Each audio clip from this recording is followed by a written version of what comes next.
Well, for me, early childhood started at 3 months on the planet after birth, being left in a bootlegger's house. My mother left me there, and a lady that she knows by the name of Blanche Adams found me. She was never married, and she didn't have children of her own. So God kind of placed us together. She just made sure that I ate good. Sometimes we didn't have lights, sometimes we didn't have water, but she always found a way.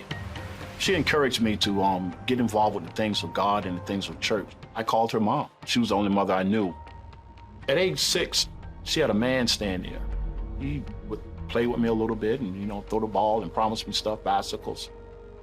So I didn't think nothing of it. I was innocent. I didn't know no better. But one day he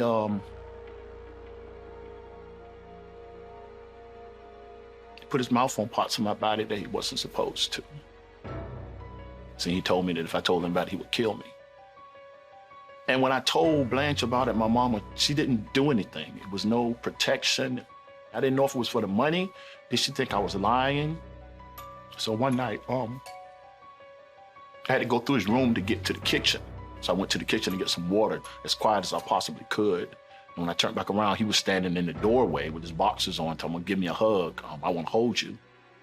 And I fought past him as best I could. And I went and woke her up and told her that he was trying to hug me. She put him out, told him he had to leave. So my first sexual encounter was with a guy. And I felt dirty, and I felt like it was my fault, and I never had any problems with my sexuality, but I wondered why. And I walked around with that for decades. That's inside of me, holding it. I started to hang around with the older group because my peers made fun of me too much. They were drinking and doing drugs. So I think I had beer when I was 9, and I was 10 when I first smoked marijuana. The same year I got saved was the same year I snorted cocaine for the first time at 12 years old. It gave me an outlet, and the pain and things that I was experiencing inside, it seemed like it numbed it some. I felt happy. It appeared that people were making money. They had nice things. I knew I was poor. So I made it my business to try to be the person that everybody needed to know in order to get what they needed to get. My mama, she died around 16, 17. I was on my own. I dropped out of school. I got another job, but I was also trying to sell drugs, marijuana and cocaine when I would get my hands on it. Recreation and fun times rapidly became a habit. And once the curse of addiction got hold of me, it held me for 30 plus years. It just evolved extremely quick, and it went from snorting cocaine to smoking crack. I got incarcerated when I was 28 years old. That was the first time. It was terrifying for me because I'd never been put in a cage, told when to get up, told when to sleep. I went back to what I knew, and I got my Bible. And I started to read again, and I started to pray again. I didn't want to do drugs in jail and get high, even though it was prevalent and it was right there. Every time I got out, it didn't take long before I fell back into the same lifestyle. I would always say, I ain't going back no more, this is my last time, but every time I got back involved with the drugs, every single time that God blessed me with good jobs, career-oriented jobs, I've been divorced twice, vehicles, material things, I went right back and lost everything. I chose to be outside. I chose to sleep in abandoned buildings and in people's houses that didn't have electricity or utilities. I chose to sleep in cars. I chose to just hang on the street and not go to sleep at all for 2 or 3 days. I was angry at God at times. Why this? Why my parents leave me? Why did she die when I was so young? Why don't I have a family? If you're a loving God, why? Couldn't get it, didn't understand. When you find yourself doing things outside of the law that you wasn't raised to do, and the little bit of dignity and character that's left starts to say, and you look around and you see you haven't done nothing with your life. You've wasted decades.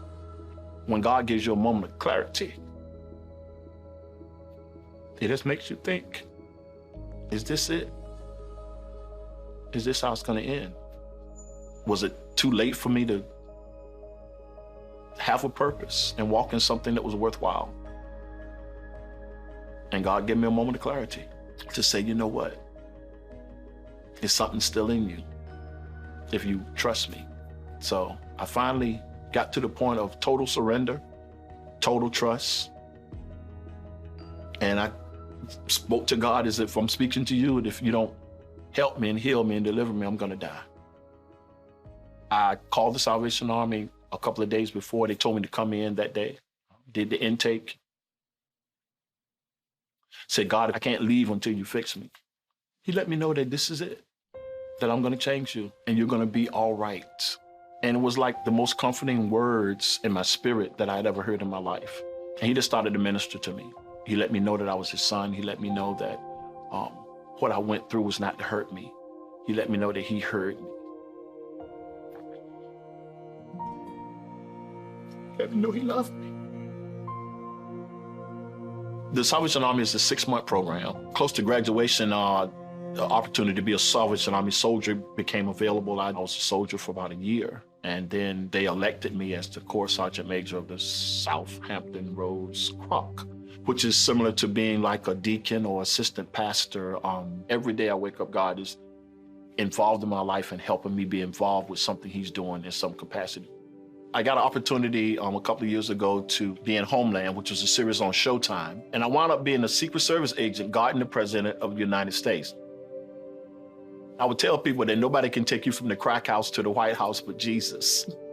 Because how do you go from guarding Pookie, Ray Ray, and Nuck Nuck to guarding the President of the United States on a major television program? I spoke at old folks' homes. I've been to Atlanta with the Salvation Army.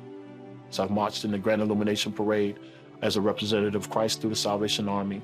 And I don't have any biological children, but I got about 20-something kids that I mentored. I've been mentoring them for about 2.5 years now. I can't believe it. God is, man, he has to, what he done in my life. I can't believe it. When people used to talk about that experience and what God done, it can't be that real. It can't be that much, but it's real. It's true. And at 56, I didn't know it would be like that. I had no idea. I didn't think he loved me that much. And nobody could have wrote my story and told me that what has happened to me over these last 2 years would have happened. I mean, the places I've been and the people I've been in the company of, it's nothing short of amazing. And he still lets me know the best is yet to come.